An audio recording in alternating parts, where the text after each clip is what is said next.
अफगान सरजमीन दा पाकिस्तान के खिलाफ दहशतगर्दी लई इस्तेमाल नाकाबिले कबूल करार। मजहबी जज्बात में मुल्क विच तशद्दुद भड़कान लई इस्तेमाल नहीं होना चाहिए। फील्ड मार्शल आसिम मुनीर दी रावलपिंडी विच अहले तशरीह उलमाए कराम नाल मुलाकात विच गलबात आखिया इत्तेहाद बर्दाश्त ते कौमी यकजहती दे फरोग विच उलमाए कराम किरदार निहायत अहम है। फिरका वाराना बयानिया बैरूनी स्पॉन्सर्ड अदम इस्तेहकाम दा मुकाबला किया जाए। ISPR के मुताबिक फील्ड मार्शल दा इत्तेहाद रवादारी ते कौमी अहम आहंगी दे फरोग विच उलमा दे किरदार उत्ते जोर। उलमा दा अमन इस्तेहकाम ते रियासती इदारियां दी मुकम्मल हमायत दा ऐलान। मजहब दे नां ते तशद्दुद दी शदीद मुजम्मत। अरब और इस्लामी मुल्कों के खिते विच ईरानी हमले विच शदीद मुजम्मत। ईरान तो खलीजी मुल्कों उत्ते हमले फौरी रोकने का मुतालबा। रियास विच अरबों और इस्लामी मुल्कों के वज़राए खारजा का इजलास। इसहाक डार और होर मुल्कों के वज़राए खारजा की शिरकत। एलामिये के मुताबिक आपने हुरमस नूं महफूज बनाने ते आलमी तजारत के तहफ़्फ़ुज़ उत्ते जोर। सऊदी वज़ीर खारजा ने आख्या सऊदी अरब ईरान के खिलाफ फौजी कार्रवाई का हक महफूज रखता है। जरूरत पई तो सऊदी अरब फौजी कार्रवाई कर सकता है।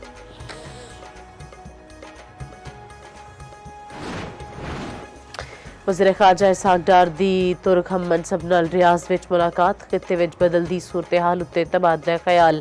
तर्जमान दफ्तर खारजा के मुताबिक दोनों वज़राए खारजा दा करीबी राबताकारी बरकरार रखन उत्ते इत्तफाक।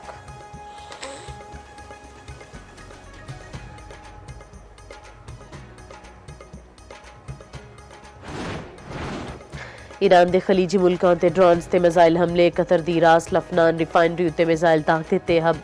हमले के बाद रिफाइनरी उत्ते अग भड़क उठी। कतर ने ईरानी सफारतखाने दे मिलिटरी अताशी ते इन्हां दे हमले नूं नापसंदीदा करार दे दिता। 24 घंटे विच मुल्क छड्डण दा हुक्म। अबूधाबी दे हबशान गैस तनसीबात ते बाब फील्ड उत्ते मिसाइल हमला। गैस की सप्लाई बंद। सऊदी अरब के मशरकी रीजन उत्ते ईरान दे ड्रोन हमले। सऊदी वजारत दाफा के मुताबिक 5 ड्रोन तैयारे फिजा विच तबाह कर दिते गए।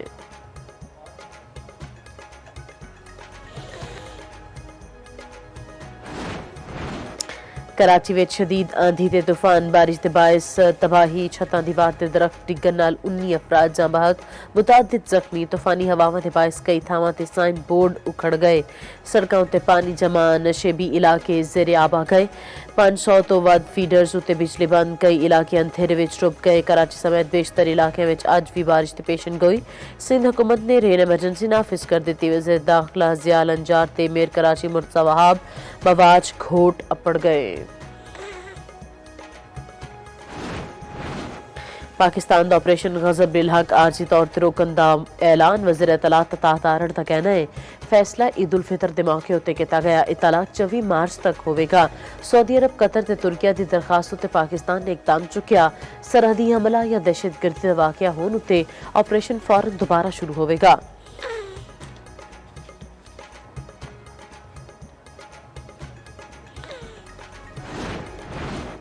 काबुल विच हदफ अफगान तालिबान दे गोला बारूद ते हथियारां दे इलावा ड्रोन तैयारियां दा डीपोसी। DG ISPR दा अफगान तालिबान दे प्रोपेगेंडे दा जवाब। निजी टीवी नाल गलबात विच आख्या गोला बारूद फटन नाल जेड़े धमाके होए उन्हां नूं पूरे शहर ने वेखिया। अफगान रजीम के असलहा जखीरे नूं निशाना बनाया है। अफगान तालिबान के 53 हमलों का जवाब है। शुरू उन्होंने किया, पाकिस्तान ने जवाब दिता। हमले में सिविलियंस की हलाकत का प्रोपेगेंडा झूठ है। अफगान तालिबान ने दहशतगर्दां नूं छुपाया। सरकारी इमारतों में भी दहशतगर्द लुके ने। दहशतगर्दां नूं हवाले करो तां गल होवेगी। अपने मुल्क में दहशतगर्दी मराकज खत्म करो। अफगान तालिबान फैसला करन TTPA अहम है या पाकिस्तान।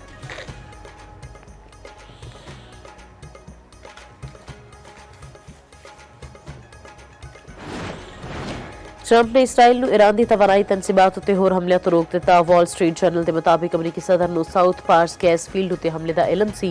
ट्रंप चाहते सन कि हुरमस के मामले उत्ते ईरान ते दबाव पाया जाए। हुरमस न खुली तो दोबारा ईरानी तवानाई तनसीबात निशाना होणगियां। इधर मशरक़े वुस्ता विच जारी जंग के पेश नज़र अमरीकी सदर डोनाल्ड ट्रंप का चीन का दौरा मुलतवी।